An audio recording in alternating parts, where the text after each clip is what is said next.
Bonjour et bienvenue dans Avez-vous choisi, le podcast du vendredi qui vous invite à tout choisir dans votre vie avec curiosité, lucidité, responsabilité et authenticité. Je suis Oriane Savouré-Lucas, sérielle choisisseuse de ma vie.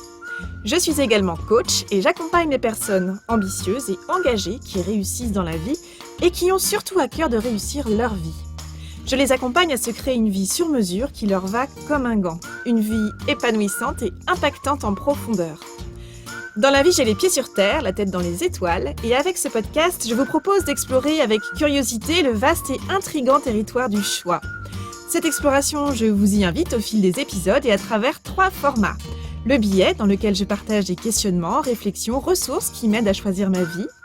L'éclairage, où j'échange avec une auditrice ou un auditeur qui se sent bloqué dans un projet ou une situation et qui souhaite bénéficier de mon éclairage pour débroussailler et clarifier sa situation. Et enfin, la conversation, dans laquelle je vous propose de faire la connaissance d'une personne dont je trouve la trajectoire de vie inspirante et je partage avec vous une conversation que j'ai eue avec cette belle personne et son précieux supplément d'âme. Une manière de poursuivre votre exploration du territoire de vos choix à travers la découverte d'un parcours singulier. Aujourd'hui, je vous propose de découvrir ma conversation avec Gaëlle Baldassari. Gaëlle se présente comme hackeuse de cycle menstruel. Elle s'est spécialisée dans la connaissance du cycle menstruel au profit de la réalisation des femmes et elle a créé Kiffe ton cycle, un programme en ligne et un livre pour permettre aux femmes de découvrir comment s'appuyer sur les variations de leur cycle pour réussir.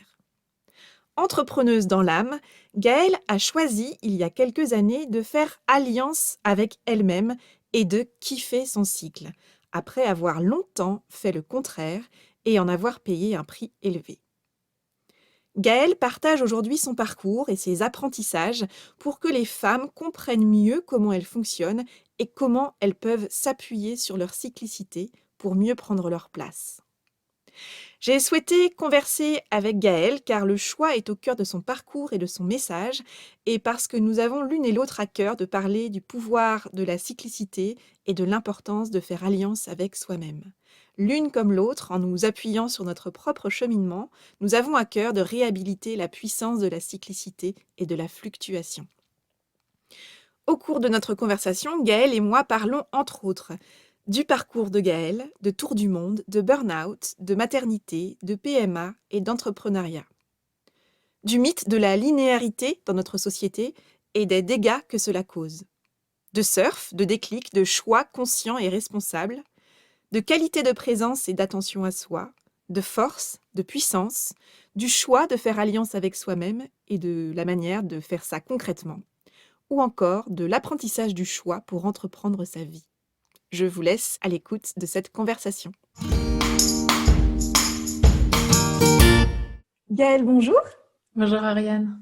Bienvenue dans Avez-vous choisi. Je suis ravie de t'accueillir aujourd'hui pour parler de ton parcours et puis de ton accompagnement autour de la question du choix. Et je crois qu'on a beaucoup à dire autour de ton parcours et de ton domaine d'accompagnement. Donc, ce que je te propose, sans plus attendre, Gaëlle, c'est que tu te présentes. Tu es la créatrice de Kiffe ton cycle. Et je suis curieuse de voir comment est-ce que tu peux, en quelques phrases, nous parler de toi, de ton activité. Moi, j'ai décidé il y a 4 ans maintenant de réhabiliter le cycle menstruel. C'est-à-dire que de quelque chose de négatif ou de neutre ou alors d'inintéressant, j'ai découvert à titre personnel que c'était une ressource absolument extraordinaire et que c'était peut-être l'explication d'un des plafonds de verre qui nous reste au-dessus de la tête, à nous les personnes qui vivons ce cycle. Et donc, j'ai décidé de le réhabiliter. Donc, je suis partie en croisade et pour ça, j'ai créé le mouvement Kiffe ton cycle. Donc, c'est des programmes en ligne pour les femmes, pour les jeunes filles. Il y a un livre aussi qui a été édité chez Larousse. Et puis, j'organise des sommets qui me permettent d'entendre la voix de plein d'autres professionnels autour d'un sujet qui a trait bien sûr au cycle menstruel, puisque tu l'auras compris et vous l'aurez compris en m'entendant, ma vie tourne autour du cycle menstruel. Alors justement, tu te présentes comme la hackeuse du cycle menstruel. Donc je suis très curieuse de savoir quel est le choix que tu as posé derrière tout ça? Alors, ça a été un choix assez radical, mais qui s'est fait en plusieurs étapes, de dire, voilà, ma vie professionnelle est consacrée à la réhabilitation du cycle menstruel. Quand je dis qu'il s'est fait en plusieurs étapes, c'est qu'au début, autour de moi, tout le monde me disait que c'était complètement dingue, qu'il n'y avait pas de quoi en vivre, que c'était sympa comme side project, mais que c'était pas nécessairement ce qui allait me permettre de subvenir à mes besoins. Et au début, j'y croyais aussi un petit peu d'ailleurs. Je pense que c'est pour ça que les gens m'ont renvoyé ça. Et donc, j'ai commencé par me dire, je fais ça, mais à côté, j'accompagne, je coach les femmes sur le leadership, etc. Et puis un jour, j'ai pris une décision radicale qui a été de dire non, non, en fait, moi, ce projet, j'y crois, mais pour pouvoir lui donner une chance de réussir, il faut que je m'y mette à fond. Et donc, ce jour-là, j'ai arrêté absolument tout ce que j'avais autour de moi et j'ai pris la décision de consacrer toute ma vie professionnelle au cycle menstruel. Et ce que je trouve très intéressant dans ton parcours, c'est que justement, là, tu mentionnes ce déclic, ce tournant où tu t'es ancré et tu as fait un choix qui a permis de te lancer totalement et t'engager totalement dans ce projet en termes d'accompagnement professionnel. Mais en amont de ça, il y a un cheminement personnel aussi. C'est-à-dire que avant de te dire oui, je vais accompagner des femmes à se réapproprier leur cycle menstruel et à en faire une ressource sur laquelle s'appuyer plutôt qu'une chose soit neutre, soit un boulet qui entrave dans son déploiement de vie. Tu as d'abord été ta propre source à la fois d'observation et d'inspiration. Donc, quel a été justement, toi, dans ton parcours, parce que tu as un parcours qui résonne beaucoup avec le mien en termes de variété, justement, qui fait qu'à un moment donné, tu t'es dit, tu as fait le choix de changer de fonctionnement, de changer de posture dans ta vie et notamment par rapport au cycle menstruel? Alors, c'est clair que ça a été encore une fois par étapes. Moi, à la base, le cycle menstruel, pour moi, c'était un non-sujet. Je faisais partie de celles qui n'avaient pas beaucoup de douleurs et surtout de celles qui avaient très très peu leurs règles. Et ça m'allait très bien. J'avais à peu près 3 fois mes règles par an et je considérais que ça m'allait très bien. Et donc, bah, en tant que working girl complètement assumée, puisque je travaillais dans la banque, je faisais une carrière assez fulgurante et que le plus important pour moi, c'était d'être toujours au top, ça m'allait bien que mon cycle ne vienne pas me perturber dans cette vie bien réglée et bien linéaire surtout. Et puis un jour, j'ai voulu avoir un enfant et forcément, en ayant 3 fois ces règles par an, ça veut dire qu'il y a maximum 3 ovulations par an. Forcément, ça devient un petit peu plus compliqué d'avoir un enfant. Et j'en suis passée par la procréation médicalement assistée. Et en procréation médicalement assistée, j'ai vu mon humeur, mon énergie changer radicalement à chaque cycle et je ne comprenais pas ce qui m'arrivait, je ne me reconnaissais pas. Et donc, ça a été la première prise de conscience que les hormones avaient un impact sur moi. Et j'ai creusé pour comprendre, parce que le corps médical me répondait qu'il n'y avait pas de raison que ça ait un impact sur moi. Donc moi, j'aime pas quand on me dit il n'y a pas de raison et que derrière, je sens des trucs. Donc j'avais fait 2 années de biologie quand j'étais jeune. Donc j'étais vraiment passionnée de biologie, donc en capacité aussi de lire des études, de lire les documents scientifiques. Et donc j'ai creusé, j'ai cherché pour comprendre l'impact des hormones sur nous. Et effectivement, j'ai découvert qu'il y en avait un, mais qu'il n'y avait pas de consensus scientifique autour. Donc ça, c'était assez intéressant aussi. Et donc, j'ai commencé par me dire, je vais déjà regarder sur moi-même. Alors moi, j'ai compris un petit peu plus tard pourquoi mon cycle ne fonctionnait pas. Et donc, mon cycle est revenu après la naissance de ma fille. Et donc, j'ai pu commencer à observer ce qui se passait déjà sur moi, petit à petit à le transmettre à des clientes avec lesquelles je travaillais en coaching. Et c'est elles qui m'ont dit, mais là, il y a un truc énorme, il va peut-être falloir que tu le diffuses un peu plus. Mmh.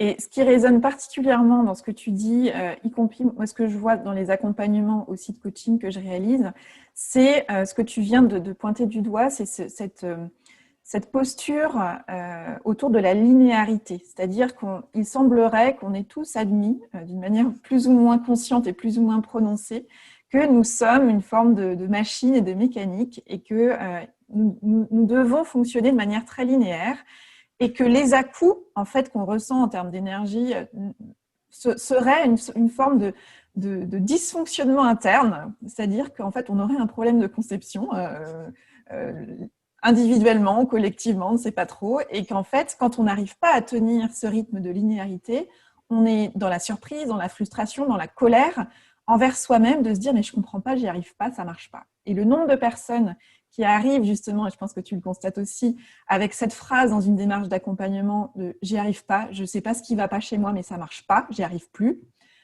de se dire, il y a un vrai sujet sur pourquoi croyons-nous que nous sommes des machines qui devrions avoir un fonctionnement linéaire, alors que nous sommes des organismes vivants et qu'en tant qu'être organique, nous sommes inscrits dans une cyclicité de fait. Et comment est-ce que tu perçois et tu analyses cette distance, voire même cette rupture qu'en tant qu'être humain, nous avons eue à un moment donné, et qui fait que nous nous sommes autant éloignés de notre dimension organique? Moi, je l'aperçois comme étant une conséquence d'un processus sociétal d'amélioration des performances tourné avant tout vers la productivité. Et donc, cette productivité est assez difficilement compatible avec nos cycles personnels. Et, et donc, voilà, je l'analyse plutôt comme quelque chose qui sert d'autre que nous-mêmes, en fait. Tant que nous, on tient dans cette forme de linéarité, finalement, on est efficace, efficient au regard des personnes qui nous managent. Et puis, de toute manière, quand on tombe, surtout en France, hein, quand on tombe, qu'on fait un burn-out et qu'il y a tout qui s'explose, de toute manière, le relais est pris par l'assurance maladie. Donc, les entreprises peuvent continuer à essorer d'autres personnes, en fait, hein. Pour moi, c'est avant tout un but de productivité ultime où on se perd, où on a une épidémie aujourd'hui de burn-out en tout genre, de bore-out, de tout ce qu'on veut dans tous les sens. Et je pense qu'effectivement, on a perdu l'essence de notre vie. Alors, certainement parce qu'à un moment, on a voulu croire aussi que l'être humain n'était pas un animal comme les autres, que l'être humain était en dehors de tout ça, pouvait s'exonérer de tout ce qui le ramenait à une forme d'animalité. Et ce qui est dommage là-dedans, c'est qu'on s'épuise, qu'on se culpabilise et qu'en fin de vie, il y a fort à parier qu'on considère qu'on n'a pas eu une vie géniale, en fait. Et donc, justement, toi, tu as choisi d'éduquer les femmes, mais aussi les hommes, quelque part, parce que je trouve que ça, c'est important, on pourra en reparler, au fait que le cycle menstruel, justement, est une ressource et que s'appuyer sur notre cyclicité, alors en tant que femme, mais je trouve que c'est intéressant que ça ouvre aussi vers les hommes, s'intéresser et s'appuyer sur notre cyclicité, ça peut être un choix conscient, et plus ce choix sera conscient, plus il va être fructueux. Comment est-ce qu'aujourd'hui, toi, tu perçois justement cette dimension fructueuse dans le choix de s'appuyer sur notre cyclicité comme ressource? Le cycle menstruel, mais comme tous les autres cycles, et c'est ce que j'enseigne, hein, on n'est pas juste le fruit, entre guillemets, d'un seul cycle. On est tous et toutes un empilement, un millefeuille de plein de cycles. Il y a qu'à voir le cycle des saisons, le cycle de la vie. On n'a pas la même énergie à 20 ans qu'à 40 ans. Le cycle de notre semaine, on n'a pas la même énergie le lundi que le vendredi. Et ça dépend de chacun et de chacune en fonction de ce qui met dedans. Le cycle du mois aussi. Enfin bref, on est tout un millefeuille de cycles. Et les cycles, en général, fonctionnent tous de la même façon dans la nature. C'est-à-dire qu'ils nous proposent tous, on le voit par exemple sur les saisons, d'avoir une zone de repos et une zone d'explosion. Donc le repos, ça serait l'hiver dans la saison, et puis l'explosion, ça serait l'été, donc de réalisation des choses. Et puis entre les deux, une phase de progressivité, de mise en œuvre des actions entre le repos et la récolte, on va dire ça comme ça. Et puis une phase de retour à la terre, l'automne, les feuilles qui tombent, etc., entre la récolte et le moment du repos. Et ce processus, moi je le vois comme un processus de gestion de projet interne. C'est-à-dire qu'on se repose, on prend des décisions, l'énergie remonte, on se met en action, on se motive, on fait plein de trucs, on a beaucoup, beaucoup d'énergie. À un moment, cette énergie va finalement arriver au max de là où elle est, et on va pouvoir récolter les fruits de tout ce qu'on a réalisé avant. Et puis communiquer aussi sur tout ce qu'on a pu faire. Et puis ensuite, on revient dans une zone, donc dans le cycle menstruel, c'est la zone prémenstruelle, où on va revenir à soi et se poser les questions de ce qui va et de ce qui ne va pas.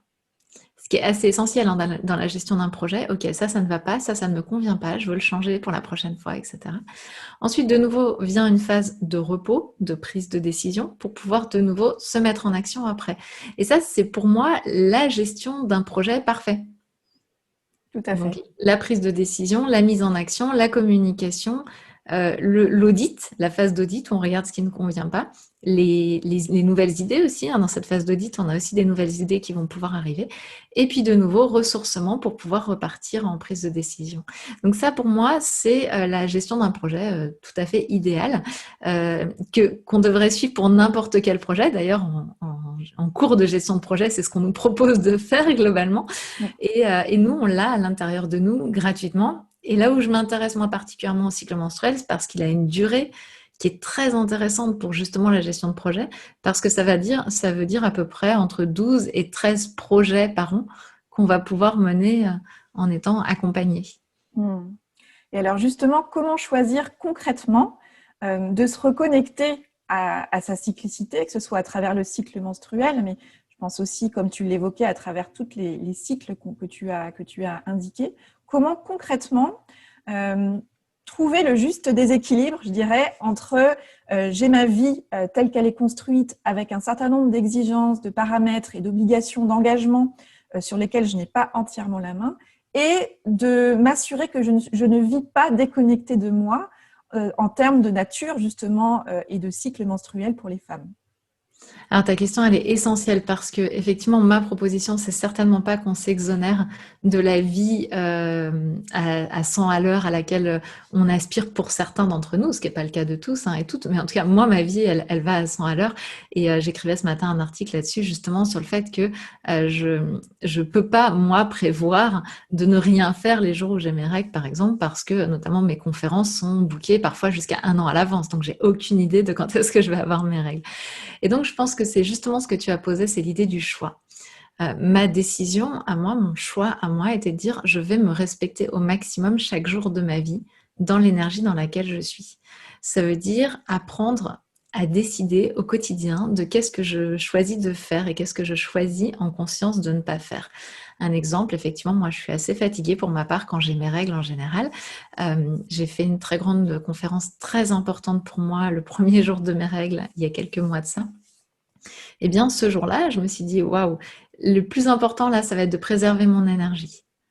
Donc, de ne rien faire d'autre. Donc, on oublie le ménage, on oublie d'aller papoter avec les copains, même si on est content de les retrouver, on oublie tout ça. Et je vais justement me concentrer sur ce qui est essentiel pour moi, qui est de faire une bonne conférence, puisque ça, c'est mon engagement que j'avais pris, c'est mon choix. Mais mon deuxième choix est aussi de me respecter et donc d'activer le service minimum sur tout ce qui est repoussable ou sur tout ce qui peut être enlevé de l'emploi du temps de cette journée.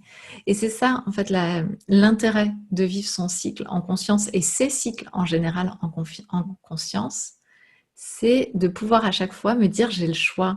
En fait, la vaisselle, on pense qu'il faut la faire tous les jours, mais en réalité, j'ai le choix de me dire à un moment, ce soir-là, non, tant pis, ça sera fait demain. Donc, il y a des choses comme ça. Moi, la comptabilité, bien sûr qu'il faut qu'elle soit faite au fil de l'eau parce que sinon, je me retrouve avec une montagne de comptabilité. Mais la faire le lundi ou la faire le vendredi ne va pas changer la face du monde. Donc, autant que je choisisse le moment où j'ai le plus d'énergie pour la faire. Et c'est ça qui est intéressant, c'est pas de programmer toute sa vie en fonction de son cycle, c'est de programmer toute sa vie en fonction de ses ambitions et après de voir tout ce qui peut être soit ajouté, soit enlevé en fonction de l'énergie qu'on a ce jour-là, à ce moment-là. Et ce que je trouve, moi, ce qui m'interpelle dans ce que tu dis là et que je trouve très, très important, c'est effectivement cette qualité d'attention à développer, cette qualité de présence à développer à soi, ce qui est souvent assez complexe pour beaucoup de personnes quand on a justement grandi avec une habitude de finalement faire un peu fi de l'état dans lequel on est. Il y a beaucoup de personnes qui disent non mais là peu importe mon état, je dois y aller, c'est parti, je donne tout ce que j'ai. Et ce que je constate, c'est qu'il y a finalement la qualité d'attention et de présence à sa vie, mais aussi à soi comme étant un élément clé, déterminant, fondateur de sa vie. Ça va permettre justement cet aller-retour juste entre quelle est l'énergie dont je dispose aujourd'hui et puisque ma priorité du jour ou du moment, c'est celle-ci, comment est-ce que j'élague autour de cet objectif-là et comment est-ce que j'arrive à destiner finalement mon énergie directement vers ce qui est important au-delà de ce qui est uniquement urgent, par exemple, ou des sollicitations nombreuses auxquelles je peux être soumise ou soumis. Et justement, cette qualité d'attention à toi, comment elle a grandi? Parce que dans ton parcours, tu mentionnais que ça n'a pas été du tout. Voilà, il y a une première partie de vie où c'était absolument pas ta posture et ta zone d'intérêt même, c'est-à-dire qu'il y avait, voilà, ta vie était autrement et ça marchait comme ça et il n'y avait pas d'enjeu autour de oh là là, il faut que je fasse attention à mon niveau d'énergie. Comment cette qualité de conscience et de présence à ça, elle a grandi, elle s'est nourrie chez toi?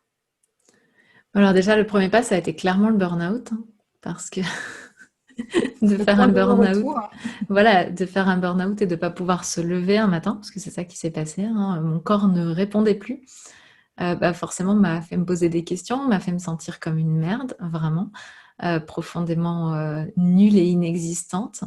Et petit à petit, j'ai compris que peut-être, même en étant allongée dans ce lit, il se passait des choses et j'étais pas si nulle, inexistante et pourrie que ce que je pouvais imaginer.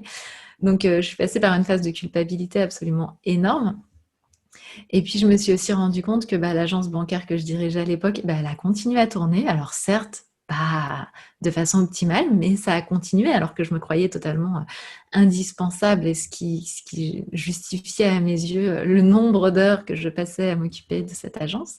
Puis finalement, j'ai eu 5 mois d'absence et quand je suis revenue, je me suis rendu compte que la Terre ne s'était pas arrêtée de tourner. Donc voilà, cette fameuse phrase « les cimetières sont remplis de gens indispensables » m'a un peu sauté aux yeux quand même. Soyons clairs. La deuxième chose, c'est que justement, pendant ce burn-out, j'ai aussi fait un travail sur moi et pris conscience que finalement, cette attention, je l'avais quand j'étais adolescente pour moi, parce que j'ai beaucoup séché les cours. J'ai eu beaucoup de zones de grande liberté où justement, je prenais beaucoup de temps pour moi, toute seule. C'était pas à sécher les cours pour faire des bêtises, c'était vraiment pour être avec moi. Et puis, arrivé dans le monde professionnel, je me suis auto-convaincue qu'il fallait surtout que j'arrête mes délires et qu'au contraire, il fallait que je m'oublie. Donc, je me suis rendu compte que ça avait été un peu une parenthèse d'une dizaine d'années dans ma vie, mais qu'avant, j'avais cette qualité-là d'attention pour moi. Et puis ensuite, il y a eu l'étape supérieure, je dirais, qui a été l'arrivée de ma fille dans ce monde. Et ce jour de naissance de ma fille où je découvre que c'est une fille, puisque j'avais fait le choix de ne pas savoir si c'était un garçon ou une fille. Et que là, je me dis, waouh, mais qu'est-ce que j'ai fait de mettre au monde une fille dans ce monde qui ne respecte pas, dans cette société qui ne propose pas aux femmes de se respecter dans ce qu'elles sont dans leur intégralité, en tout cas aux personnes cycliques, parce qu'il y a aussi des hommes transgenres qui vivent un cycle menstruel. Et donc voilà, cette naissance, ce jour-là, quand on parle de choix, puisque c'est l'endroit ici pour en parler, j'ai eu cette première vague de dire mais qu'est-ce que j'ai fait comme connerie de mettre au monde une fille? Et du coup, cette deuxième vague qui arrivait immédiatement en la regardant droit dans les yeux, elle avait quelques minutes de vie. Et je me suis dit, ok, à moi de changer le monde pour elle. Et comme je suis partie de chez mes parents à mes 18 ans, je me suis dit, j'ai jusqu'à ces 18 ans où je vais pouvoir la couver, entre guillemets, jusqu'à ses 18 ans. Et puis à moi de changer le monde pour que, à ses 18 ans, si elle veut s'envoler, elle s'envole dans un monde différent de celui dans lequel moi j'ai grandi. Et donc, ça a été ma prise de décision ce jour-là, de faire quelque chose. Je ne savais pas comment, je ne savais pas qu'est-ce que j'allais mettre en œuvre, mais de faire quelque chose pour que ma fille ait l'opportunité de s'épanouir dans un monde différent. Ce que je trouve très beau dans ton parcours, c'est que il y a eu toute une première phase de vie finalement où tu étais, non, tu disais dans ton adolescence, il y avait finalement un bon équilibre entre la tête et le corps. Et puis la phase professionnelle, ça a été clairement, tu étais une tête, quoi. Il fallait avancer et le corps n'avait qu'à suivre. C'était même un non-sujet. Tu fonctionnes pas, c'est pas grave. De toute façon, tu vas suivre jusqu'au jour où le burn-out, c'est un peu le cadeau qu'offre le burn-out de manière générale, c'est que le corps dit je pense que tu n'as pas compris, mais en fait, c'est le corps qui décide. Donc, on va s'arrêter là. Et donc, du coup, tu vas un peu couper la tête et on va recommencer sur de bonnes bases ensemble. Et ce que je trouve très joli après, c'est combien, finalement, la maternité, mais surtout le jour de la naissance de ta fille, a été, alors, vraiment fondamentalement, un moment de reconnexion au corps, bien évidemment. Et surtout, comment est-ce que ça te prolonge en termes de moments de vérité et de moments de miroir, en fait, de se dire qu'est-ce que je fais, en fait, à partir d'aujourd'hui, qu'est-ce que je fais et comment je nourris mon ambition, ces sujets qui me parlaient déjà avant, mais qui prennent corps aujourd'hui avec la naissance de ma fille. comment est-ce que je nourris cette envie d'accompagner des femmes à se considérer comme leur ressource première, y compris parce qu'elles sont une femme et surtout parce qu'elles sont une femme. Je trouve ça très, très joli, le cheminement que tu as fait. Et donc, toi, tu as choisi ce jour-là, et avant déjà, mais ce jour-là de manière officielle, de faire alliance avec toi-même et d'accompagner les femmes, et ta fille de fait, à faire alliance avec soi. Concrètement, comment on fait pour choisir au quotidien de faire alliance avec soi-même? Ben, concrètement, déjà, c'est une décision. Vraiment. C'est de dire, OK, à partir de maintenant, je suis ma meilleure alliée. Et c'est une vraie décision. Moi, je l'ai vécu comme ça. J'ai vécu, pour parler d'une autre décision qui pour moi a été énorme, cette décision aussi de m'aimer inconditionnellement. Je l'ai vécu de la même façon, comme une décision. À un moment, il n'y a que moi qui puisse me dire oui ou non, je prends cette décision. Donc là, déjà, c'est un choix de me dire, OK, ce par quoi je suis passée, déjà, j'ai plus envie de le vivre. Et surtout, je pense qu'il y a il y a une autre vie vachement plus sympa à vivre de reconnexion avec soi. Donc voilà, je prends cette décision d'avoir cette attention à moi. Donc la première étape, je dirais, c'est l'observation. Comprendre comment moi je fonctionne. Parce que moi, je ne suis pas la voisine.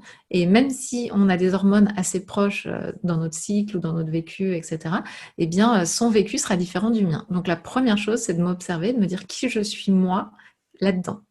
De m'observer et d'observer aussi tous les jugements que je porte. C'est-à-dire, quand je suis allongée sur le canapé à 14 heures alors que j'ai une to-do list qui déborde, comment je me juge? Comment je considère que je suis nulle, que je suis... Juste, j'observe, sans commencer à essayer de vouloir changer le truc. En vrai, bah oui, moi je me trouve nulle quand à 14 heures, je suis sur mon canapé alors que je devrais faire ma to-do list. Donc j'observe ce que je crois de moi, ce que je pense de moi. Je commence par me regarder tranquillement. Et puis par me dire, bon, si je regarde un peu en détail, c'est pas très très fun ce que je pense de moi, donc on va peut-être essayer d'aller un peu creuser ça. Et je dirais qu'après, les étapes, c'est de me réhabiliter à moi-même, de me dire, bah oui, mais quand tu es sur le canapé à 14 heures, déjà tu te ressources, donc c'est essentiel pour continuer par la suite. Tu crées aussi. Moi, c'est comme ça que me viennent mes idées. Donc, je crée aussi. Donc, en fait, voilà, petit à petit, ça va être de réhabiliter un peu les zones que je vois comme noires parce que j'ai découvert que chaque pièce a sa face, a ses deux faces en fait, vraiment. Et donc de croire que je suis génialissime quand je déborde d'énergie et que je fais plein de trucs, c'est oublier que si précédemment je n'ai pas créé les plans, je n'ai pas choisi la direction dans laquelle je voulais aller, eh bien, au moment où j'ai de l'énergie, je vais la disséminer dans tous les sens. Je vais ouvrir 50 onglets sur mon ordinateur. Je vais faire plein de trucs dans tous les sens. Puis le soir, je vais me dire, ah bah, j'ai rien avancé sur rien, puisque je me suis juste agitée dans tous les sens. Alors que si préalablement, j'ai pris un temps de repos, un temps de prise de décision, un temps d'élaboration du plan, quand l'énergie remonte, mon énergie, elle est focus, elle va dans la bonne direction. Donc, c'est de découvrir qu'à chaque fois, il y a des contreparties, qu'à chaque chose que je peux juger positive, eh bien, il y a son avatar aussi qui peut être jugé comme négatif. Et à chaque chose que je peux juger comme négative, il y a un avatar positif. Et puis, la dernière chose, c'est un peu de se lâcher la grappe. Parce que même moi, qui travaille sur mon cycle menstruel, eh bien, il y a des moments où non, je ne m'écoute pas, pour plein de raisons. Et c'est pas grave. C'est la vie et c'est complètement OK comme ça. Le seul truc qui est super important, c'est d'avoir conscience que quand j'écoute pas mon corps, quand je m'écoute pas, il y a un prix à payer. Et que ce prix, j'ai deux solutions pour le payer. Soit je le règle assez rapidement dans les jours qui viennent en me disant tiens, bah, je vais m'autoriser soit de prendre un peu de temps pour moi, soit d'appeler des copines, soit d'aller me balader ou je ne sais quoi, parce que je sais qu'avant je ne l'ai pas fait alors que j'en avais besoin. Soit je l'épargne. Et exactement comme dans l'épargne, il va avoir des intérêts. Et au fur et à mesure, ce compte épargne va gonfler de choses, de crédit quelque part. Enfin, c'est un crédit que je fais à mon corps quelque part. Et ce crédit va gonfler. Et à un moment, il va falloir payer l'addition. Et ça sera peut-être le moment où le corps le choisira et pas moi. Donc là, il y a un vrai choix de se dire, OK, soit j'accepte que mon crédit gonfle, un petit peu comme la dette de la France, hein, soit Mais on ne sait pas quand est-ce que mon créancier va m'obliger à le rembourser. Ou alors, au contraire, j'essaye de me dire, bah voilà, ok, c'est vrai, il y a 2, 3 jours, je ne me suis pas écoutée, que ce soit par l'alimentation que j'ai prise, que ce soit par le temps de repos que je n'ai pas pris, que ce soit parce que j'étais tellement à fond dans le sommeil que je me suis couchée à 2 heures et que je me suis réveillée à 7 heures et qu'effectivement, j'ai une nuit trop courte. Ok, tout va bien, c'est ma vie aussi. Moi, je suis comme ça. Moi, j'aime créer des événements, donc j'aime que ça pulse, j'aime que ça bouge. Mais je sais que j'ai une dette. Quand est-ce que je choisis de la solder? Hmm. Et ce que je trouve très juste dans ce que tu évoques là, c'est quelque chose qui, moi, me tient particulièrement à cœur, c'est cette notion de juste déséquilibre. C'est-à-dire de ne pas chercher toujours à faire les choses parfaitement, parce que là, pour le coup, la culpabilité, la frustration, la colère, la rébellion contre soi presque peut vraiment nous attendre au tournant, mais vraiment d'aller chercher ce juste déséquilibre entre il y a la règle, il y a l'idée, il y a le principe que j'ai un peu édicté et cette intention que je pose pour justement me reconnecter à moi, par exemple, être attentive à mon cycle et adapter mes actions à mon niveau d'énergie. Et en même temps, se dire que si je veux être dans la vraie vie, il y a un risque non négligeable que je sois happée par d'autres choses et que, en fait, l'enjeu, c'est pas de faire tout parfaitement à chaque fois, mais d'être dans une qualité de présence, d'attention et de conscience, justement, que tu décrivais, qui va faire que je vais être en capacité régulièrement de revenir en me disant « Ah là, en fait, il y a un décalage, il y a quelque chose qui n'était pas juste. » Vraiment de cette notion de justesse et presque même de justice de soi envers soi, il y a quelque chose qui n'est pas juste. Donc, à moi, de venir rééquilibrer tout ça, de trouver ma recette, ma manière de fonctionner, sans chercher forcément à appliquer des grands principes. Et ça, je crois que c'est aussi ce que tu nous invites à faire en nous reconnectant au cycle, c'est-à-dire vraiment de repartir de soi, de repartir de ce qui est à l'intérieur pour mieux aller vers l'extérieur. Est-ce que ça résonne pour toi, ça? Bah, c'est complètement ça. C'est complètement ça parce que ce que je trouve le plus dur quand j'entends parler certaines personnes du cycle, c'est qu'elles parlent du fait qu'on va pouvoir créer notre agenda en fonction de notre cycle, tout ça. Mais ça, c'est quoi? C'est le mental qui reprend le contrôle et le corps n'a pas à s'exprimer. Moi, je sais qu'il y a des périodes de règles où je vais avoir besoin de une demi-journée de repos et c'est OK. Et après, je suis vraiment bien. Et puis, il y a d'autres moments, ça va être 4 jours. Et ça, je peux pas le prévoir parce que mon corps me le dit en fonction de son besoin à lui. Donc, si moi, je commence à mettre du mental dessus, à dire, ah bah là, ce jour-là, je vais être dans telle énergie, etc., mais en fait, je suis passée du dogme de la linéarité au dogme de la cyclicité, qui est toujours un dogme mental, qui est en plus super plus compliqué à gérer. Donc, c'est un peu embêtant, quoi. En fait, c'est un peu la double peine et c'est ce que je vois chez certaines personnes qui ont ce côté un peu bon élève. Elles vont commencer à tout faire en fonction de leur cycle, de tout ça. Oh là, la vie, elle est sacrément déjà complexe. Donc, tranquille, on souffle un coup, on s'accepte. Et non, on fait les choses comme on les ressent avec une belle qualité d'attention à soi, avec une belle qualité d'attention à toutes les parties de soi aussi. Parce que la partie ambitieuse en moi n'a pas nécessairement envie de se reposer dans la période qui représente un tiers du chiffre d'affaires de l'année. Et c'est OK. Enfin, c'est OK d'avoir cette partie de moi qui dit non, non, mais là, Gaëlle, j'ai envie d'être sur le pont parce que un tiers de ce chiffre d'affaires va aussi me permettre d'être sacrément plus tranquille sur le reste de l'année une fois qu'il sera fait. Donc, tu vois, c'est ça qui est intéressant, c'est de me dire, OK, il y a toutes ces facettes en moi et ça serait dommage d'en laisser une sur le carreau. Et dans ces facettes, il y a clairement une attention à mon corps parce qu'aujourd'hui, je le vois comme un allié. Parce qu'aujourd'hui, j'ai arrêté de penser que quand il me disait que j'étais fatiguée, il était contre moi. En fait, j'ai longtemps pensé qu'il était dans l'équipe adverse, mon corps. Que quand j'étais malade, c'était le coup de pas de bol, que ça tombait toujours au mauvais moment, etc. Et aujourd'hui, je sais qu'en fait, quand je suis malade, c'est avant tout qu'il est en train de combattre quelque chose pour me garder en vie. Donc je le vois comme vraiment un allié de ma vie. Sans lui, je ne serais pas là. Mais ça veut aussi dire reconnaître que j'ai, moi, à l'intérieur de moi, ces différentes Gaëlle qui dialoguent entre elles et quelque part d'accueillir ce dialogue interne sans chercher la perfection, juste en cherchant à être dans une forme d'honnêteté de moi-même. Et quand tu dis justement, quand on parlait de faire alliance avec soi, c'est accepter justement, comme tu le disais, de faire alliance avec toutes les parties de nous. Nous sommes une personne unique et en même temps, nous sommes une tête, un cœur, un corps et que tout ça contribue à nous mettre en mouvement et en vie. Donc, Ce qui résonne pour moi dans ce que tu décrivais tout à l'heure, justement, sur ce risque à vouloir, en changeant de modèle de fonctionnement, en faire une vérité qu'on va venir imposer finalement à qui on est, où on va à nouveau venir chercher à trouver une solution à l'extérieur de soi pour venir se l'appliquer sur soi comme un masque en plus des autres.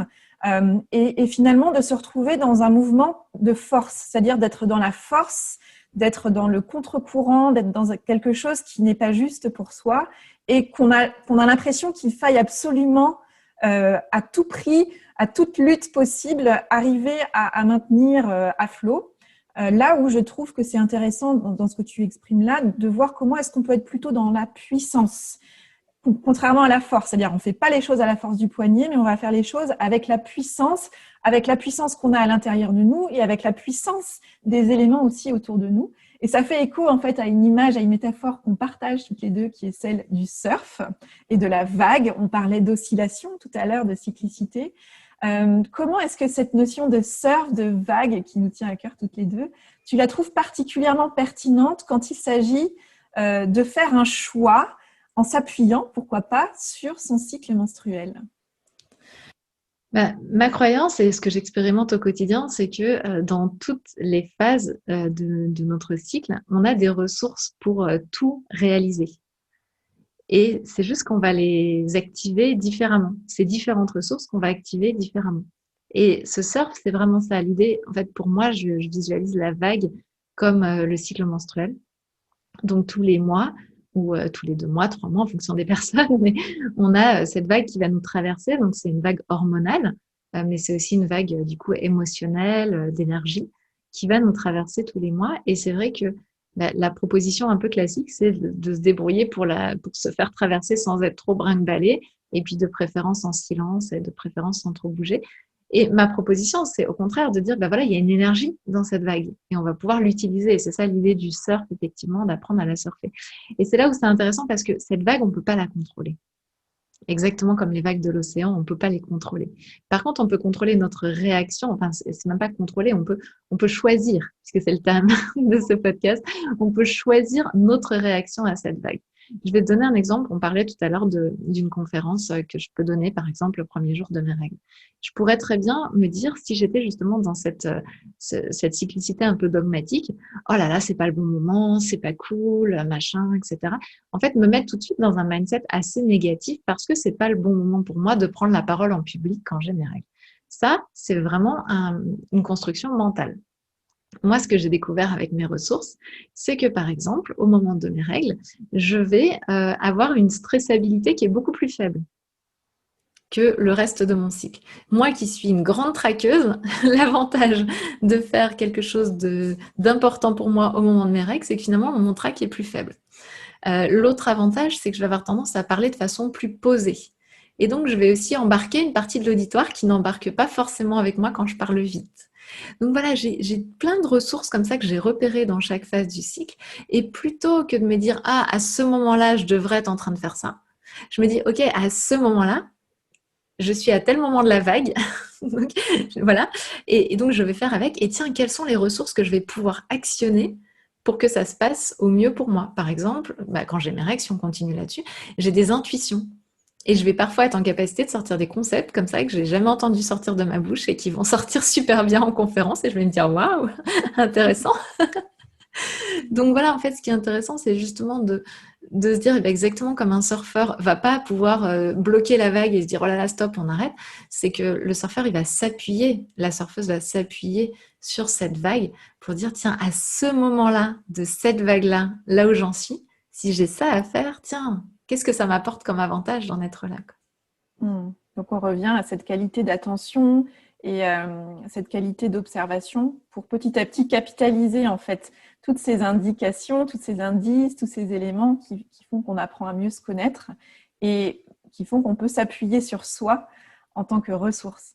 Je constate peut-être que c'est quelque chose que tu partages aussi, que je trouve qu'on est à une époque où chacun cherche beaucoup de solutions à l'extérieur de soi, cherches le conseil qui va tout changer, la solution qui va enfin permettre de résoudre la situation problématique qui nous concerne aujourd'hui. Et finalement, je trouve qu'on vit encore plus en ce moment une époque qui nous invite à revenir à nous et à revenir à l'intérieur et à prendre le temps justement d'être attentif à mais en fait, je suis qui, je fonctionne comment. Pas moi il y a 20 ans, comme ce que tu le disais, là aussi on a des cycles, on n'est pas la même personne aujourd'hui qu'il y a 20 ans. Et je trouve intéressant d'aller questionner justement sous cet angle de regard sur soi à travers son cycle, à travers qu'est-ce qui résonne pour moi aujourd'hui par rapport à tout ce qui m'environne.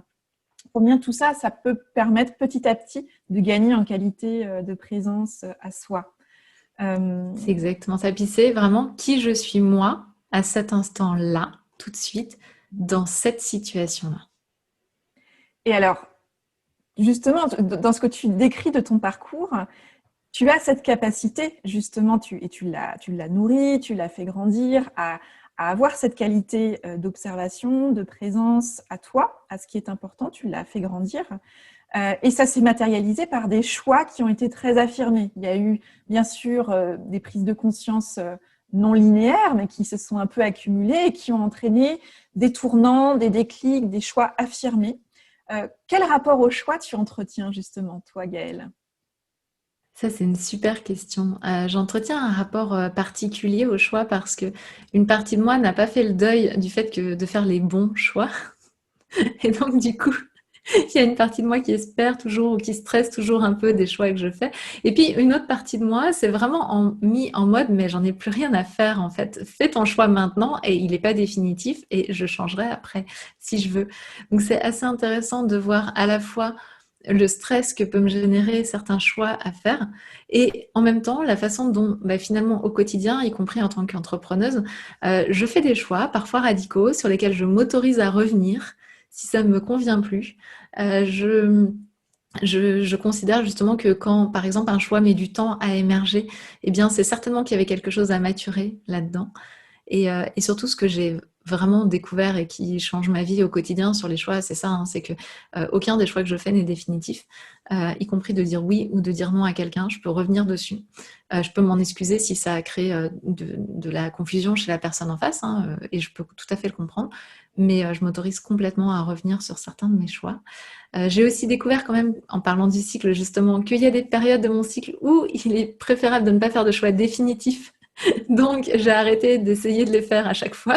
Quel moment, justement ? La période qui précède les règles, notamment moi, c'est 4-5 jours avant les règles, j'ai systématiquement envie de mettre mon chéri à la porte et de me trouver un nouvel appart ou des choses comme ça. Bon, voilà, j'ai arrêté de chercher un appart hein, parce que je sais que 4 ou 5 jours après, en général, j'ai plutôt envie de revenir. Donc voilà, j'ai découvert un petit peu que ces choix un petit peu extrêmes, ça. Et puis au début, alors là, c'est un peu moins le cas, mais au début, c'était aussi de l'entreprise. C'était justement dans cette même période prémenstruelle, l'envie systématiquement de fermer l'entreprise, la certitude qu'il n'y a pas de modèle économique, que ça ne marchera pas, que c'est une catastrophe, etc. Donc voilà, j'ai vite d'envoyer la lettre à la chambre du commerce pour leur dire je ferme l'entreprise. Donc voilà, j'ai découvert que dans les périodes tumultueuses au niveau émotionnel, et moi ça peut être le cas à certains moments dans ma période prémenstruelle, mes choix je les pose sur un cahier et j'y reviens 3-4 jours après pour prendre la vraie décision. Et j'ai aussi découvert effectivement que, par exemple, pour ma part, pendant mes règles, j'ai une vraie capacité à prendre des choix rapides, efficaces et cohérents avec moi-même qui ne sont pas mus par la peur. C'est-à-dire que comme je suis assez imperméable aux émotions de peur dans cette période-là de mon cycle, je fais des choix qui sont vraiment en relation avec mes envies et mes désirs. Et je suis capable aussi de faire des choix dans cette période-là sans savoir le comment. Ok, je décide d'aller faire ça. On verra bien comment ça va se faire. Alors que dans d'autres parties de mon cycle, un peu, où le mental a un peu plus le contrôle, notamment dans la phase entre les règles et l'ovulation, où le mental a beaucoup le contrôle chez moi, j'ai besoin de beaucoup rassurer mon mental pour prendre des décisions. Donc je me rends compte que je ne prends pas mes décisions de la même façon en fonction de la période de mon cycle. Et du coup, c'est hyper intéressant aussi d'avoir conscience de ça. Par exemple, au moment de l'ovulation, je vais souvent dire oui aux gens que j'aime ou aux gens avec qui j'ai envie de nouer des relations. Et puis parfois regretter mes oui quelques jours après en me disant oh, j'ai peut-être un peu trop dit oui, je me suis peut-être un peu oubliée dans mes besoins, mon essence. Et c'est ok tout ça. Et souvent, je reviens pas même sur ces oui que j'ai donnés parce que finalement, je les ai donnés pour nourrir la relation et ils servent aussi à quelque chose. Donc, tout est ok, mais je trouve ça génial de voir la façon dont justement mes choix diffèrent et se complètent assez bien tout au long de mon cycle. Et ce qui est très intéressant dans ce que tu dis là, c'est à quel point, à nouveau, le fait de revenir à soi, d'avoir cette qualité d'attention à son propre fonctionnement et d'être capable finalement, plutôt que de tomber dans la culpabilité, de dire « Ah, j'ai pas fait le bon choix, ah, j'aurais pas dû faire ça », d'avoir plutôt un regard de curiosité, d'ouverture à « Tiens, j'ai fait ça comme ça, pourquoi ? Qu'est-ce que ça a apporté ? Et qu'est-ce que je peux apprendre en fait pour le prochain cycle ?» Tu me disais, l'avantage, c'est que ce sont des cycles qui varient bien sûr d'une femme à l'autre, mais qui quand même ont un cycle assez court, ça fait partie des cycles assez courts de ce qu'on vit, qui permettent de se dire, le mois prochain, je teste autrement. Et dans ce que j'entends, c'est que tu as aussi réussi en t'observant et du coup, en étant en capacité d'identifier les deux faces d'une même pièce, le côté plus positif et le côté plus négatif par rapport à telle ou telle période et telle ou telle posture, c'est te dire finalement, il y a peut-être telle typologie de choix, je vais peut-être les garder pour telle phase de mon cycle. Et puis, ces choix-là, en fait, je sais que si j'ai des sollicitations sur la période d'ovulation que tu mentionnais, par exemple, là, je sais que voilà, je me vois un peu arriver de loin. Je sais que probablement, je vais dire oui. Donc, ça peut être à la fois un garde-fou et en même temps une forme de curiosité de se dire, ok, allons-y, on va bien voir ce qui va sortir. Mais finalement, de sortir du schéma il y a des choses à faire, des choses à pas faire, mais plutôt de se laisser un peu aussi imprégné de qui on est, de comment on fonctionne, pour se laisser la chance, la fois d'après, de faire autrement et d'affiner finalement notre posture. Ah, mais c'est ça, mais moi je rigole à un certain moment, je sais que quand j'emmène ma fille faire des courses au moment de l'ovulation, elle est sûre de ressortir avec à peu près tout ce qu'elle me demande, y compris un cerceau tout bizarre qu'elle a découvert à la caisse au moment. Voilà, et j'en rigole et on en rigole ensemble. Je lui dis, tu sais, t'as de la chance que là, moi je suis debout sur ma planche dans ma période d'ovulation, du coup, j'ai juste envie de voir la banane sur ton visage et c'est cool et tout le monde est content comme ça, quoi. Tu mentionnes ta fille, justement, on en a déjà un petit peu parlé, et j'aimerais qu'on ouvre en fait justement sur l'importance de ton message, de ta mission, et de combien ça te tient d'accompagner les femmes et d'accompagner aussi les hommes dans cette compréhension-là, de combien nos cycles sont précieux, sont des ressources sur lesquelles nous appuyer. Si tu avais une baguette magique, il se passerait quoi pour chacune, chacun, autour de ce choix de s'approprier son cycle et le considérer comme une ressource?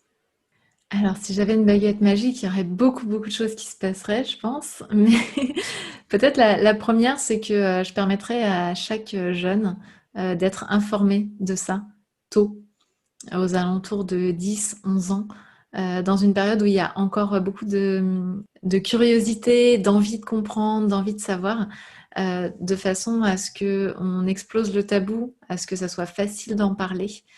Et puis de façon aussi à ce que, et tu l'as mentionné, les jeunes garçons ne vivent pas de cycle menstruel, les jeunes hommes, en tout cas ceux qui sont cisgenres, effectivement, ne vivent pas de cycle menstruel. Mais finalement, et c'est très drôle, la plupart des prestataires avec lesquels je travaille, qui sont des hommes, à qui je dis régulièrement, mais t'en as pas ras-le-bol d'entendre parler de cycle, ils me disent, mais non, mais parce qu'en fait, moi, je me reconnecte à moi et je me rends compte que moi aussi, j'ai une forme de cyclicité et que moi aussi, grâce à ton travail, je l'accepte de mieux en mieux. Et donc, le cycle menstruel est super parce qu'il nous permet vraiment de l'expérimenter en profondeur et soutenu par les hormones. Mais le cadeau que je ferais à ce monde, si j'avais une baguette magique, ce serait de reconnecter tout le monde à nos fluctuations et de réhabiliter globalement auprès de tous les enfants qui vont devenir des adultes cette notion que fluctuer est normal. Je mettrai dans le fond des classes des tapis ou des matelas pour que les jeunes puissent aller s'allonger quand ils sont fatigués. Moi-même, je le fais dans les cours que je donne en présentiel, où je dis aux personnes qui sont là, mais en fait, si vous avez besoin de vous reposer à un moment, vous prenez une couverture, vous allongez par terre, je m'en fous, j'en prends pas ombrage. Je préfère qu'on s'écoute et qu'on se repose plutôt qu'on soit en train de se forcer à rester 8 heures sur une chaise. Et donc, je ferai ce cadeau à tous ces jeunes, parce que derrière, en une génération, on peut changer le monde. Complètement. Et ce que tu dis là, moi, je suis maman aussi de 2 enfants, donc une fille qui va avoir 8 ans et un petit garçon qui vient d'avoir 5 ans. Et je trouve que c'est un message au-delà des femmes, c'est pour moi, pour que demain, et puis même aujourd'hui, après-demain en fait, soit un jour plus radieux sur notre capacité justement, comme tu le dis, à nous reconnecter à nos fluctuations, à osciller, à intégrer comme normal d'avoir des phases plus hautes et des phases plus basses pour mieux remonter ensuite. Ça concerne tout le monde et une mission qu'on partage, c'est de ramener chacun devant son propre fonctionnement et de l'inviter à se regarder et à trouver comment, en s'observant, on peut faire le choix, du coup, de prendre les rênes et de poser des actions en direction de ce qui est important pour soi. Complètement, je partage à 100%. Je crois que tu as montré à travers ce que tu as dit là et à travers ton parcours jusqu'à présent à quel point tu es une entrepreneur, une entrepreneuse selon les choix qu'on fait, non seulement dans ton activité mais dans ta vie. Aujourd'hui, c'est quoi le prochain grand choix qui s'annonce pour toi et qui est en train peut-être de maturer, d'être nourri petit à petit? Bah, c'est vrai qu'en tant qu'entrepreneuse, des choix, j'en fais tous les jours énormément. Donc, pour l'instant, les grands choix ont déjà été pris, là, j'ai envie de dire. Donc, le choix, ça va être justement de ne pas faire le choix de nouveaux projets de façon à bien aller au bout des projets qui sont déjà dans les pipes et qui m'occupent, qui occupent aussi mon équipe beaucoup. Parce que moi, ma difficulté, c'est que quand j'ai une idée, j'ai envie qu'elle se réalise vite et donc j'ai tendance à augmenter le nombre de projets. Et j'ai découvert cette année en 2021, et je suis contente de l'avoir fait, que justement faire le choix de reporter à plus tard, d'avoir un cahier des bonnes idées, mais de ne pas tout mettre en œuvre, est un choix essentiel. Et donc, le choix est fait. Maintenant, c'est la mise en œuvre du choix qui est le gros challenge de 2021. Et Gaëlle, donc je sais que tu as fait un tour du monde quand tu avais 25 ans, je crois. Tu es partie pour 1 an autour du monde. Est-ce que ça a été un moment important pour toi, justement, dans la découverte de toi, bien sûr, mais dans ta rencontre avec les enjeux du choix? Alors complètement, parce que je m'étais jamais rendu compte à quel point quand on est seul, et c'est le cas en voyage en tour du monde, quand on n'a rien programmé, parce que moi mon voyage était absolument pas programmé, donc chaque jour il fallait que je me dise est-ce que je prends ce bus-là ou celui-là, ou est-ce que je reste sur place, est-ce que je vais manger à l'extérieur, bref, il y avait une quantité de choix incroyable à faire au quotidien. Et pendant le voyage, j'ai eu un syndrome qui est assez connu, hein, des grands voyageurs, surtout ceux qui voyagent seuls pendant longtemps, qui fait qu'à un moment, ma tête, mon mental a dit « je veux plus faire de choix ». Et donc, je me retrouvais dans l'incapacité à faire ces choix que je faisais depuis 7 mois. Ça arrivait à 7 mois de mon voyage. Et c'était complètement fou parce que là, je me suis rendu compte à quel point j'avais un nombre de choix incroyables à faire chaque jour et que ces choix pouvaient changer radicalement la phase de mon voyage, pouvaient radicalement changer la phase de ma vie. Et à ce moment-là, j'ai pris conscience de l'importance de se coucouner dans notre façon de faire nos choix, quelque part, de pas les disséminer à tort et à travers sans avoir conscience que ça nous prend aussi de l'énergie de faire un choix. Et donc, je me souviens, il y a des amis qui m'avaient rejoint, j'étais au Guatemala, qui m'avaient rejoint quand je leur ai dit que j'allais pas bien. Enfin, je dis des amis, mais des gens que j'avais à peine rencontrés, qui ont réalisé que j'étais pas bien et qui ont pris la décision de venir me rejoindre. Ça aussi, c'est un choix, hein, et j'en suis extrêmement reconnaissante. Et quand ils sont arrivés, la première chose que je leur ai dite, c'est faites les choix pour moi.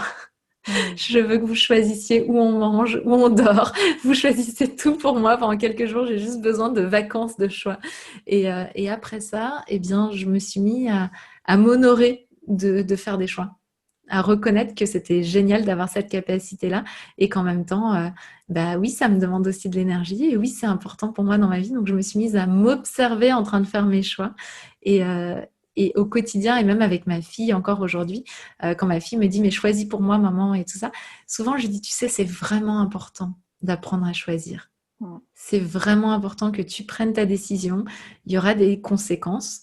Tu les vivras comme positives ou négatives, mais ça sera ta décision à toi et c'est important. Oui, et ce que tu dis là pour moi est essentiel, c'est que choisir, ça s'apprend. et la vulnérabilité que tu as ressentie dans le cadre de ce tour du monde, puisque là, tu t'es mis dans une situation de perte de repère totale, qui finalement t'a montré combien au quotidien nous faisons un nombre de choix monstrueux, totalement monstrueux. Et quand on est dans notre quotidien habituel, on ne s'aperçoit pas qu'on fait tous ces choix-là, puisque la plupart sont devenus des habitudes, donc on ne les remet même plus en question et ça devient un non-sujet, on ne s'aperçoit même pas qu'on fait un choix. Le fait même de se lever le matin est un choix, sauf que voilà, en fait, c'est intégré, on se lève le matin, ça sonne, on se lève, même si on est plus ou moins fatigué. Et là, en fait, tout, quand tu es en perte de repère totale, notamment sur un tour du monde, où en plus tu changes de lieu systématiquement, tout devient un sujet de « oui, mais alors du coup, je fais quoi là ? Je vais à droite, à gauche, je parle à qui ? Je demande quoi ? Je mange quoi ? Je dors où ?» Et là, il y a une sorte de vertige finalement du choix, de burn-out du choix, en te disant « mais c'est trop en fait ». Et ce que je trouve très précieux, le cadeau que je lis dans ton expérience, c'est aussi, ça nous renvoie à nous dans nos quotidiens beaucoup plus sereins et confortables du point de vue du choix véritable qu'on fait minute après minute. C'est qu'en fait, le choix demande, comme tu l'as dit, de l'énergie, beaucoup d'énergie, et qu'il est intéressant du coup d'aller prioriser aussi. À quel endroit j'ai envie de faire des choix parce que là, c'est important pour moi, et sur quel autre sujet, finalement, là, j'ai juste en fait envie de mettre en place un système, de faire un choix une fois pour toutes, de ne pas y revenir, parce que ça me prendrait trop d'énergie. Parce que c'est des sujets qui sont pour moi plutôt secondaires et que j'ai pas envie d'y passer tout mon temps. Et ça va du menu de la semaine à comment je m'habille le matin, à quelle assurance je prends. Il y a des choses qu'on a juste envie de déléguer parce que c'est franchement, que ce soit nous ou quelqu'un d'autre, à la limite, on préfère s'en remettre à quelqu'un dont c'est le métier, l'expertise, l'affinité, l'appétence. Et en revanche, ces grands choix-là, c'est pour moi, c'est moi. Et du coup, plus je me suis exercée petite ou petit à me dire oui, en fait, choisir, ça s'apprend. Et en fait, il y a une mécanique derrière, il y a un processus de choix. Et si en tant que parent, on peut faire ce cadeau-là à nos enfants, de leur dire non, le matin, tu vas choisir ta tenue, en fait. Des choses toutes simples, en fait, des petites choses. Et là, on va agrandir notre capacité à choisir, à faire nos choix selon nos propres règles internes, selon nos propres capacité à raisonner avec ce qui est juste pour soi. Donc, merci de ce partage parce que je trouve que tu as vécu une situation extrême qui t'a appris les rouages de l'intérieur de ce qui est un choix, de l'énergie que ça nécessite. Et puis, ce qui est intéressant, je trouve, c'est combien ce fil rouge de l'énergie, tu le retrouves aujourd'hui avec les cycles et tout est énergie, en fait. Tout est énergie. Ah, mais complètement. Et j'ai une petite anecdote sur le choix. Quand je t'entends parler là, j'intervenais en lycée, notamment pour présenter le tour du monde et puis ma carrière, etc. Moi, j'ai été en lycée à Sarcelles, où Sarcelles, c'est une ville où il y a des grands ensembles. Je sais pas si tu connais, mais et donc il y a plein de jeunes qui pensent qu'ils sont un peu voués à avoir une forme d'échec dans leur vie, en tout cas que ça va pas être facile, etc. Parce que on vit dans un lieu qui est pas considéré comme positif, on va dire. Et donc je suis intervenue régulièrement dans mon ancien lycée pour justement leur dire, voilà, vous pouvez avoir été dans ce lycée-là, puisque c'était le mien, faire le tour du monde, faire une belle carrière dans la banque, vous éclater, etc. Et une des premières choses que je leur disais, mais est-ce que vous avez conscience que vous avez le choix de faire vos devoirs ou pas vos devoirs? Et là, je voyais tous les profs se liquéfier. J'adorais. Et je leur disais, mais vraiment, en fait, vous avez vraiment le choix. On est d'accord qu'il n'y a personne qui va venir vous mettre un flingue sur la tempe parce que vous n'avez pas fait vos devoirs. La question, c'est pourquoi vous décidez de les faire et en quoi c'est important pour vous de les faire ou de ne pas les faire. Et pour moi, ce qui est problématique, notamment avec les jeunes aujourd'hui, c'est qu'on leur fait croire, mais je vois plein d'adultes qui sont là-dedans, qui me disent « j'ai pas le choix ». J'ai pas le choix, la vie c'est comme ça, j'ai pas le choix, je dois faire mes devoirs, j'ai pas le choix, etc. Je dis, mais jusqu'au choix ultime, t'as le choix. Jusqu'au choix de dire, on dit, faut pas tuer quelqu'un. Ok, sauf que moi je te le dis tout de suite, si ma fille est en danger de mort, il n'y a pas une seconde où je vais me poser la question de tuer la personne qui la met en danger. Donc j'ai le choix. J'ai le choix pour tout. Et donc, j'ai le choix pour faire mes devoirs, j'ai le choix pour me lever, j'ai le choix. Et on devrait dire ça aux jeunes, parce que c'est terrible de ne pas avoir le choix.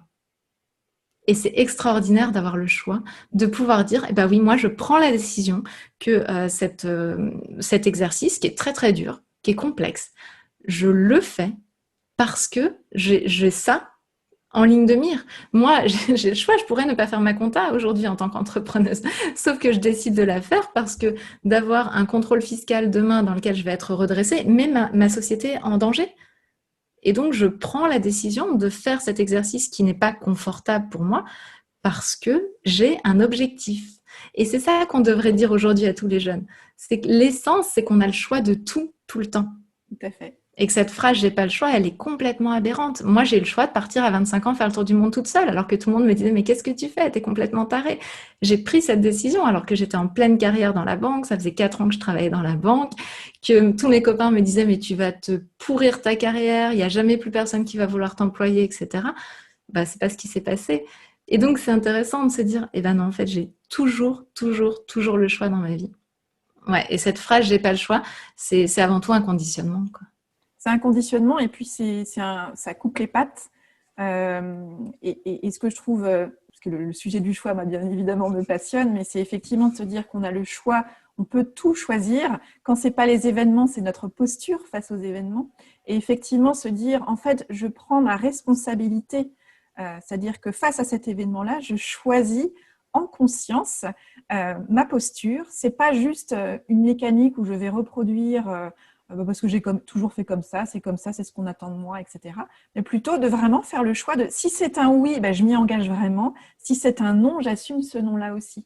Donc, en lucidité, en responsabilité, avancer vers ce qui est juste pour soi et assumer les conséquences de ses choix, de ses actions. C'est ce qui me tient à cœur aussi de porter comme message auprès de toutes les générations, depuis le plus jeune âge jusqu'au dernier souffle. Nous sommes bien d'accord. Merci pour ce partage.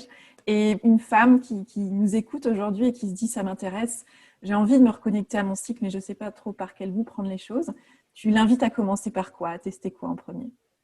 Je l'invite déjà à prendre un cahier, un bullet journal, ce qui lui paraît le plus confortable pour elle, et puis de noter où est-ce qu'elle en est dans son cycle aujourd'hui, de noter l'énergie dans laquelle elle se sent, et puis d'aller expérimenter, d'aller observer ça. Moi, je l'invite vraiment à commencer par là, s'observer elle-même. Et puis, si elle souhaite par la suite pouvoir capitaliser sur ses observations et pouvoir aller peut-être un petit peu plus loin parce qu'elle a l'impression que ce qu'elle a observé lui permet pas de faire évoluer son fonctionnement, eh bien, elle peut me rejoindre dans le programme Kiffe ton cycle. Voilà, en cherchant Kiffe ton cycle un petit peu partout sur les réseaux sociaux, elle me trouvera assez facilement. Merci beaucoup, Gaëlle, pour ton temps, pour ta générosité dans ce partage. Et puis, je te souhaite une bonne continuation, de beaux choix à venir. Et puis, je nous souhaite à toutes et à tous de kiffer nos cycles. Merci beaucoup, Ariane. Oui, kiffons nos cycles, on est d'accord. Un grand merci à Gaëlle pour son temps, sa confiance et sa générosité. Alors, que vous a inspiré cette conversation ? Je vous invite à identifier l'idée, la phrase ou le mot peut-être que vous choisissez d'en retenir. Avec quoi de nouveau repartez-vous de cette conversation ? Et quel est le petit pas que vous pouvez planifier dans les prochaines heures, les prochains jours, pour mettre en œuvre dans votre quotidien ce qui vous a inspiré ? Sortez vos agendas et surtout, faites-le. Je vous invite à me partager par mail, par mon site ou via les réseaux sociaux vos retours sur cette conversation. Je serai ravie de découvrir de quelle manière elle a résonné en vous et je serai ravie d'échanger avec vous. Pour en savoir plus sur l'actualité de Gaëlle, direction son site kiffetoncycle.fr. Si vous êtes une personne lancée à vive allure sur l'autoroute de la vie, qui sait cocher les cases avec succès et brio, et qui sent que pourtant la vie, ça doit être un peu plus que ça. Si vous êtes essoufflé par un quotidien agité en surface et que vous aspirez à plus de sens, plus de profondeur, plus de densité dans votre vie, sachez que j'accompagne un petit nombre de personnes en coaching individuel à distance ou en coaching de groupe en ligne. J'animerai également la retraite Avez-vous choisi, que j'ai intitulée l'intermède vivifiant, pour un tout petit groupe de personnes, 10 personnes, du côté d'Angers, du 18 mars au 21 mars prochain. Il s'agit d'une retraite de 3 jours et demi pour interrompre la marche à plein régime et à contretemps de notre quotidien, pour revenir à l'essentiel et comme nous en avons besoin, et pour avancer avec plus de justesse et de nuance dans la vie. Si vous êtes à un moment de votre vie où vous sentez qu'il est temps d'arrêter les contorsions et qu'il est temps de faire les choses à votre manière et de vous construire une vie sur mesure qui vous ressemble et qui vous réjouit davantage, contactez-moi via mon site oriansavoureluca.com afin que nous puissions identifier dans quelle mesure nous aimerions travailler ensemble en ce sens. Je me réjouis d'échanger prochainement avec vous. Voilà, c'est tout pour aujourd'hui. Vous retrouverez cet épisode sur le site oriansavoureluca.com. Si vous aimez ce que je vous propose, pensez à vous abonner à la newsletter d'Avez-vous choisi afin d'être alerté dès la publication d'un nouvel épisode et pour recevoir la graine de la semaine. Une graine sous la forme d'une question, d'une réflexion, d'une intention que je sème au vent par mail chaque lundi et que vous allez pouvoir faire germer ou regarder germer au fil de la semaine. Pour soutenir ce projet de façon bienveillante et efficace et pour lui donner davantage de visibilité, votre voix compte et peut porter de différentes manières. Vous pouvez faire connaître Avez-vous choisi à ces personnes qui comptent pour vous et que l'idée de tout choisir dans leur vie pourrait réjouir. Vous pouvez également partager votre enthousiasme par écrit en déposant une constellation sur Apple Podcast, un avis sur votre application de podcast préférée, en vous abonnant au podcast via votre application de podcast préférée et en partageant votre avis sur le site ou encore sur les réseaux sociaux. Enfin, si vous souhaitez me contacter pour postuler à l'éclairage par exemple, ou pour me partager vos retours, vos questions, vos avancées, ou pour encore me suggérer de nouveaux invités, vous pouvez me contacter via mon site et je me ferai un plaisir de vous répondre et d'échanger avec vous. Je vous souhaite une excellente semaine et je vous donne rendez-vous vendredi prochain pour un nouvel épisode. Et d'ici là, et si vous choisissiez tout ?